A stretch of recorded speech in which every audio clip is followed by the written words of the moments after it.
सद्गुरु श्री ब्रह्मचैतन्य महाराज गोंदवलेकर यांचं प्रवचन 7 मार्च। प्रपंचातील थोडी तरी चिकाटी भगवंतासाठी धरावी। लग्न करणे याला आपण सामान्यतः प्रपंच समजतो। लग्न ही फार पवित्र संस्था आहे। तिच्यामध्ये 2 जीवांचा उद्धार आहे। ज्याप्रमाणे गुरु आणि शिष्य यांचा संबंध असतो, म्हणजे दोघांचे मत एकच असते, त्याप्रमाणे पती आणि पत्नी यांचा संबंध असावा।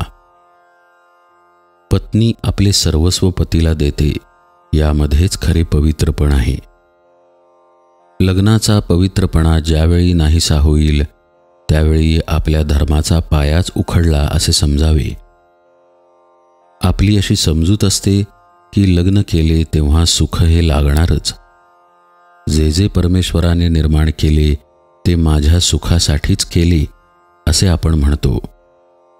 वास्तविक एकच वस्तू ठेवली आणि ती सर्वांनी घ्यावी म्हटले तर सर्वच एकट्याच्या हाती कशी येईल।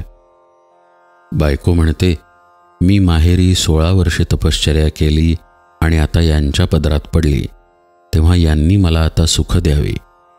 पोरांना वाटते, आमची इतकी पुण्याई म्हणून यांना इतका पगार झाला, तेव्हा यांनी नाही का आमचे लाड पुरवू। खरोखरच सुखाकरिताच प्रत्येकाची धडपड चाललेली असते, परंतु खरे सुख कशात आहे हे कळून सुद्धा आपण डोळ्यांवर कातडे ओढून घ्यावे त्याप्रमाणे तिकडे दुर्लक्ष करत असतो। प्रपंचात सुख मिळावे म्हणून आपण जी चिकाटी धरतो तिच्या 1/4 चिकाटी जरी भगवंतासाठी आपण धरली तरी आपले काम भागेल।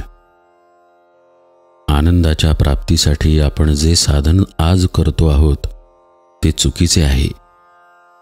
तात्पुरत्या सुखासाठी आपण आज धडपडत आहोत, त्यापासून दुःखच पदरात पडते।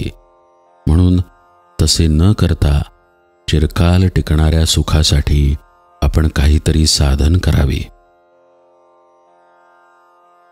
जगामध्ये प्रत्येक गोष्टीला बंधन आहे, प्रत्येकाचे नियम ठरलेले आहेत। त्या नियमांचे उल्लंघन करणे म्हणजे अनवस्था आणणे होय। त्याप्रमाणे कुटुंबामध्ये प्रत्येक माणसाचे कर्तव्य ठरलेले आहे। असे कर्तव्याचे वळण जिथे असते त्या घराला वळण आहे असे म्हणतात। ज्या घरामध्ये वळण असते ते घर सुखी होईल। समजा आपण एक घर बांधले, त्यामध्ये दरवाजे केले, भिंतीला खिडक्या केल्या, वर आढ्याला झरोके केले। आता त्यापैकी झरोक्यांनी विचार केला की आम्ही का म्हणून लहान असावे, आम्ही दरवाजांइतकेच मोठे होणार। असे म्हणून ते दरवाजांइतके मोठे झाले। खिडक्यांनीही तोच विचार केला आणि त्या सगळ्या दरवाजांइतक्या मोठ्या बनल्या। असे झाल्यावर त्या घराचे काय होईल।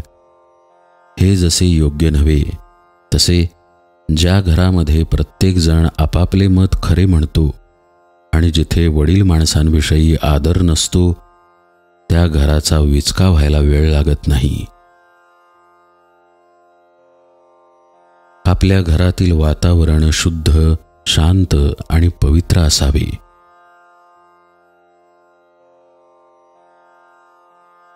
जानकी जीवन स्मरण जय जय राम।